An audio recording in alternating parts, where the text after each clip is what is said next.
Hey there, friends. It's Steve here. And nope, Damon's not with me today. He's off doing what he does best, helping people who are knee-deep in financial trouble.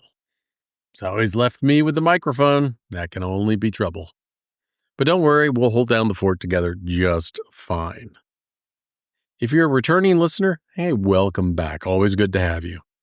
And if this is your first time, don't forget to subscribe and boop that like button. It's a simple way to help more folks find this message and keep the good energy flowing. You can always drop me a line through getoutofdebt.org. That's me. Now let me paint you a picture. You're standing in the checkout line. Your cart is full. Your fingers are crossed and your heartbeat is way too loud for a Tuesday afternoon. You slide your card and silently plead, please just go through. And in that moment, you're not thinking about retirement planning.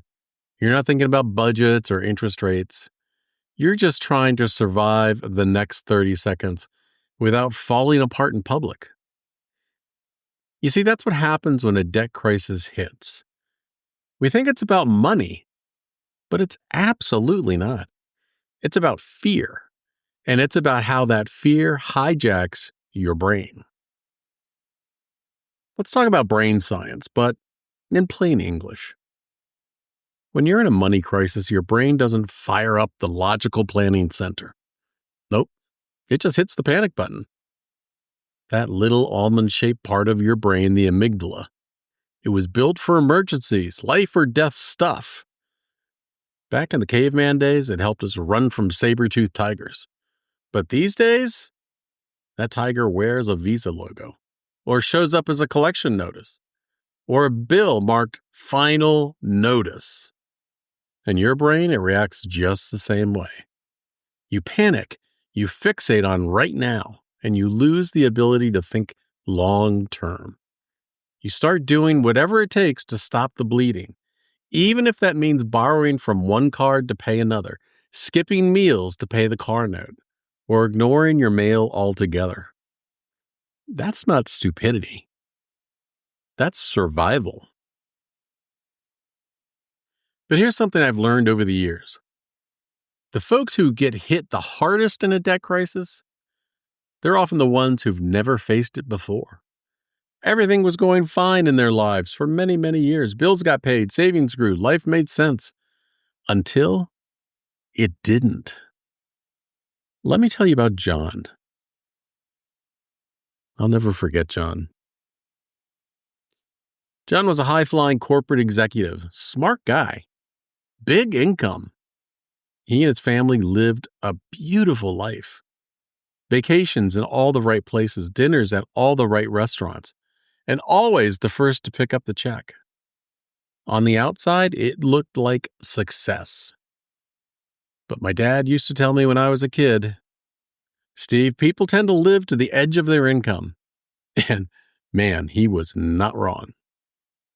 You see, one day, John's company got hit hard by a business failure.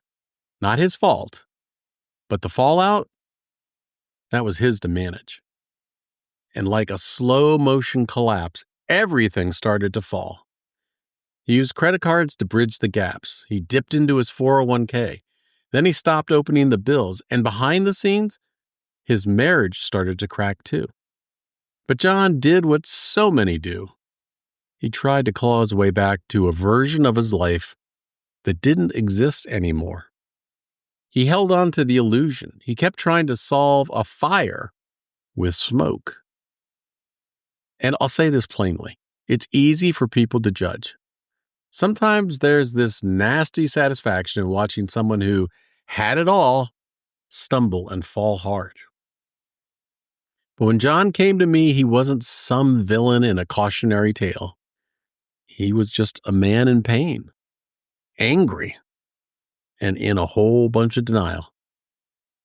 He was a broken man with a broken family and a shattered sense of who he used to be. And that right there, that's the hidden cost of a debt crisis. It's not just financial, it's emotional, it's identity shaking, it's traumatic. Now let me introduce you to Tasha. Single mom, 2 kids, side hustles making extra money, even though she had a full-time job. She was doing everything right until everything went just wrong. Car broke down, kids got sick, credit cards start climbing. She told me, Steve, I'm not dumb. I just can't think right now. I freeze up. She wasn't being dramatic. That's exactly what happens when your nervous system is hijacked by fear. Logic goes dark, panic takes the wheel. And Tasha, like John, wasn't broken. She was just very overwhelmed. So what do you do when your brain short circuits? Well, here's what I've seen work. Number 1, write it down. Get it all on paper. Don't let the chaos swirl in your head. A little pencil and paper or pen and clarity can help you see the full picture. Number 2, breathe intentionally. Your deep breathing is your reset button. It calms the storm. Breathe in and hold it for a 5 count. Exhale for a 5 count. And then breathe in and hold it for a 5 count again. It'll calm you down. Number 3, you should talk to someone, but not just anyone. Don't pick up the phone and call the first ad you see that promises instant debt relief. That's likely a commissioned sales rep reading a script, not someone focused on you. Talk to a real debt coach, someone who's been through it, who understands the system, and who doesn't get paid to push you into a one-size-fits-all solution. You need someone who listens first and then helps you figure out what works best for your life and your situation. And number 4, do the next right thing. Not 10 things, just one thing. For Tasha, that first step was calling the utility company. She said, I don't know what I can pay, but I don't want to hide anymore. And you know what? That worked for her. Because most companies will help if you ask. And I want to pause here and say something I don't bring up enough. I've lived through the debt panic myself. I know exactly what it feels like when your chest tightens, your thoughts scatter, and you wonder, how in the world did I end up here? It's a feeling I've never forgotten. And maybe that's why I do what I do now, because I remember that fear, the shame, the confusion. But I also remember that moment when the fog started to lift, when someone helped me see things clearly again. That's why this next part matters. Now, about the guy who's not here today, Damon Day. Damon's one of the best debt coaches out there, and I don't say that lightly. I've mentored Damon for a long, long time. We still talk almost every day, bounce ideas off each other, troubleshoot tricky situations, brainstorm solutions for the folks who come to him feeling lost and scared. He's got a mind for this work, a heart for people, and the kind of calm presence you need when your financial world is upside down. He's a great debt coach. I'm the older debt coach. And I can tell you from experience, there's no substitute from someone who's been there, seen it all, and can walk you through it without judgment. So if you're overwhelmed and don't know where to turn, contact Damon for free. Visit his website, damonday.com. He listens, he gets it, and most importantly, he helps. So let's go back to that checkout line. Same groceries, same bank balance, same knot in your chest. But this time, something's different. You got a plan, you got people.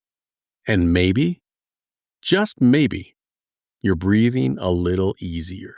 Because even when your brain short circuits, even when everything feels like it's crashing down, you're still in there.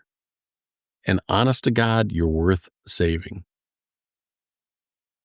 If this helped you today, boop that like button, hit subscribe. It tells the algorithm this was worth listening to, and it helps more good folks find their way here. Drop a comment below. Have you ever been where John or Tasha was? Let's talk about it. And before you go, don't forget to check out getoutofdebt.org for tons of free resources that can help you breathe easier, sleep better, and take your next step forward. Until next time, stay awesome, be kind to yourself, and remember to do good things. See ya. Got a money question keeping you up at night? Well, don't just Google it. Get real answers from real people who actually know what they're talking about. Head to getoutofdebt.org/podcast to ask your question, and you might hear it on an upcoming episode.